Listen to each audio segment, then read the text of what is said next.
ಆಶಾ ಅಡುಗೆ ಮನೆ ಚಾನಲ್ಗೆ ಸುಸ್ವಾಗತ.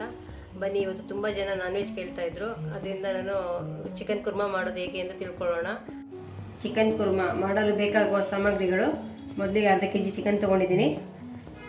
ಇದು ಕಸೂರಿ ಮೇಥಿ, ಪಲಾವ್ ಎಲೆ, 2 ಚಕ್ಕೆ, 2 ಲವಂಗ, ಹಾಗೆ ಒಂದು ಟೊಮೊಟೊ ಕಟ್ ಮಾಡಿ ಇಟ್ಕೊಂಡಿದ್ದೀನಿ ಸಣ್ಣಗೆ, ಒಂದು ಈರುಳ್ಳಿ ಕಟ್ ಮಾಡಿ ಇಟ್ಕೊಂಡಿದ್ದೀನಿ, ಒಂದು 4 ರಿಂದ 5 ಮೆಣಸಿನ್ಕಾಯಿ, ಸ್ವಲ್ಪ ಎಣ್ಣೆ, ರುಚಿಗೆ ತಕ್ಕಷ್ಟು ಉಪ್ಪು, ಅಚ್ಚಕಾರದ ಪುಡಿ, ಧನಿಯಾ ಪುಡಿ, ಗರಂ ಮಸಾಲ, ಅರಿಶಿನ ಪುಡಿ, ಶುಂಠಿ ಬೆಳ್ಳುಳ್ಳಿ ಪೇಸ್ಟ್, ಗಸಗಸೆ ಒಂದು 2 ಸ್ಪೂನಷ್ಟು, ಈರುಳ್ಳಿನ ಒಂದು 2 ಈರುಳ್ಳಿನ ಕೆಂಪು ಹುರ್ಕೊಂಡು ಇಟ್ಕೊಂಡಿದ್ದೀನಿ, ಹಾಗೆ ಒಂದು ಸ್ವಲ್ಪ ಕಾಯಿ, ಕೊತ್ತಂಬರಿ ಸೊಪ್ಪು.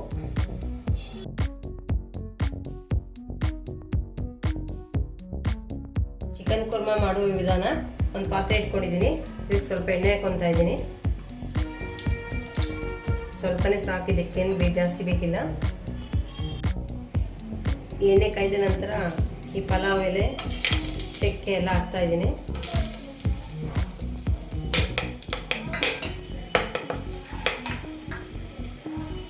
ನಂತರ ಈರುಳ್ಳಿ, ಹಸಿಮೆಣಸಿನ್ಕಾಯಿ ಹಾಕ್ತಾ ಇದ್ದೀನಿ, ಟೊಮೊಟೊ ಹಾಕ್ತಾ ಇದ್ದೀನಿ.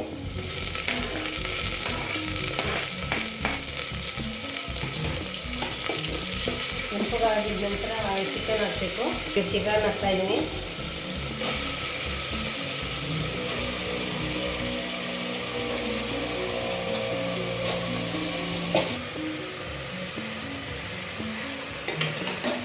ಚಿಕನ್ ಚೆನ್ನಾಗಿ ಬೇಯಿಸ್ಕೋಬೇಕು.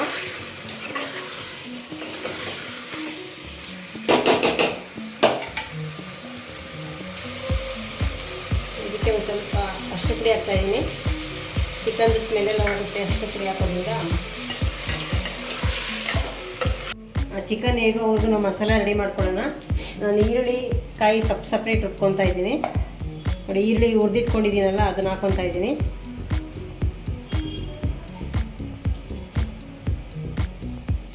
ಇದ್ರ ಜೊತೆಗೇ ಗಸಗಸೆ ಒಂದು 2 ಸ್ಪೂನ್ ತೊಗೊಂಡಿದ್ದೀನಲ್ಲ, ಇದನ್ನು ಸೇರಿಸಿ ರುಬ್ಕೊತೀನಿ.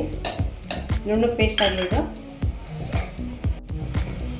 ಚಿಕನ್ ನೀರೆಲ್ಲ ಹೇಗಿದೆ ಚೆನ್ನಾಗಿ. ಇದಕ್ಕೆ ಶುಂಠಿ ಬೆಳ್ಳುಳ್ಳಿ ಆ್ಯಡ್ ಮಾಡ್ತಾಯಿದ್ದೀನಿ. 2 ಸ್ಪೂನಷ್ಟು ಶುಂಠಿ ಬೆಳ್ಳುಳ್ಳಿ ಪೇಸ್ಟ್ ಆ್ಯಡ್ ಮಾಡ್ತಾಯಿದ್ದೀನಿ. ಈ ಕುರ್ಮಕ್ಕೆ ತುಂಬ ಮಸಾಲೆ ಬೇಕಾಗೋದಿಲ್ಲ, ಸ್ವಲ್ಪನೇ ಹಾಕೊಂಡ್ರೆ ಸಾಕಾಗುತ್ತೆ.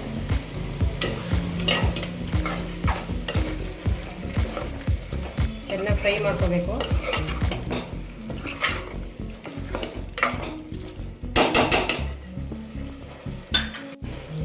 ಇವಾಗ ಇದಕ್ಕೆ ಅಚ್ಚಕಾರದ ಪುಡಿನ ಆ್ಯಡ್ ಮಾಡ್ತಾ ಇದ್ದೀನಿ. ಅಂದರೆ ಉಪ್ಪು ಖಾರ ಎಲ್ಲ ಚೆನ್ನಾಗಿ ಇಟ್ಕೊಳ್ಳಿ ಅಂತ ಫಸ್ಟೇ ಮಸಾಲೆ ಹಾಕೋಕ್ಕಿಂತ ಮುಂಚೆನೇ ಆ್ಯಡ್ ಮಾಡ್ತಾ ಇದ್ದೀನಿ. 2 ಸ್ಪೂನು, 3 ಸ್ಪೂನ್ ಖಾರ ಬೇಕಿದ್ರೆ ಇನ್ನೊಂದು ಸ್ಪೂನ್ ಹಾಕ್ಕೋಬೋದು. ತುಂಬ ಖಾರ ತಿನ್ನೋರಾದರೆ ಹಾಕ್ಕೋಬೋದು. ಮತ್ತು ಹಾಗೆಯೇ ಧನಿಯಾ ಪೌಡ್ರ್ ಆ್ಯಡ್ ಮಾಡಿಬಿಡ್ತೀನಿ, ಅದೂ ಅಷ್ಟೇ.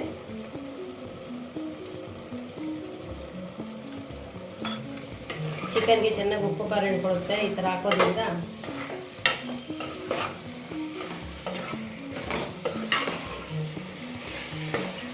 ಇವಾಗ ಉಪ್ಪನ್ನು ಹಾಕ್ತಾ ಇದ್ದೀನಿ. ಇದಕ್ಕೆ ರುಚಿಗೆ ತಕ್ಕಷ್ಟು ಉಪ್ಪು ಹಾಕ್ತಾ ಇದ್ದೀನಿ. ಒಂದು 5 ನಿಮಿಷ ಹಿಂಗೆ ಏರಿಸಿದ್ರೆ ಎಲ್ಲ ಉಪ್ಪು ಖಾರ ಚೆನ್ನಾಗಿ. ಇದು 2 ನಿಮಿಷ ಆದಮೇಲೆ ಗಸಗಸೆ ಮತ್ತು ಈರುಳ್ಳಿನ ನುಣ್ಣಗೆ ಪೇಸ್ಟ್ ಮಾಡ್ಕೊಂಡಿದ್ದೀನಿ, ಇದು ಹಾಕ್ತಾ ಇದ್ದೀನಿ.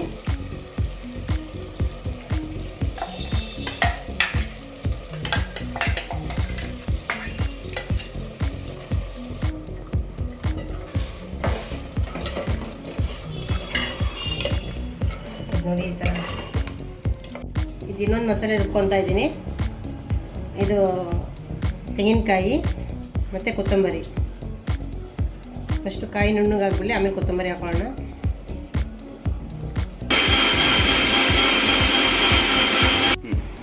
ಕಾಯಿ ನುಣ್ಣಗಾಗಿದೆ, ಕೊತ್ತಂಬರಿ ಆ್ಯಡ್ ಮಾಡ್ತಾ ಇದ್ದೀನಿ.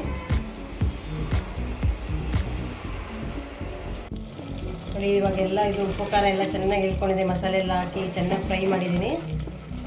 ಇವಾಗ ರುಬ್ಬಿದ್ದಂಥ ತೆಂಗಿನಕಾಯಿ ಮತ್ತು ಇದನ್ನು ಹಾಕ್ತಾಯಿದ್ದೀನಿ, ಕೊತ್ತಂಬರಿ ಸೊಪ್ಪು. ಗ್ರೇವಿ ಬೇಕಲ್ಲ ನಮಗೆ, ಅದಕ್ಕೋಸ್ಕರ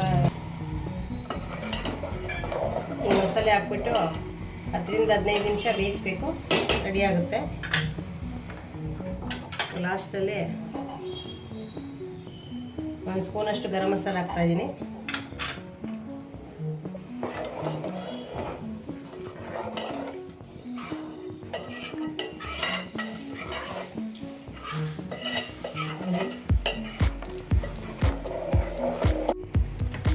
ನೋಡಿ ಇದು 15 ನಿಮಿಷ ಬೆಂದು ಸುತ್ತ ಎಲ್ಲ ಈ ಥರ ಎಲ್ಲ ಎಣ್ಣೆ ಬಿಟ್ಕೊಂಡಿದೆ. ಇವಾಗೆಲ್ಲ ಚೆನ್ನಾಗಿ ಬೆಂದಿದೆ, ಇದು ರೆಡಿಯಾಗಿದೆ. ಬನ್ನಿ ಸರ್ವ್ ಮಾಡೋಣ.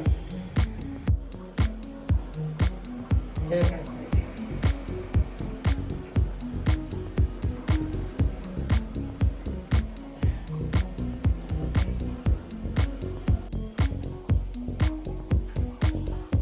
ಚಿಕನ್ ಕುರ್ಮಾ ಸವಿಯಲು ಸಿದ್ಧವಾಗಿದೆ.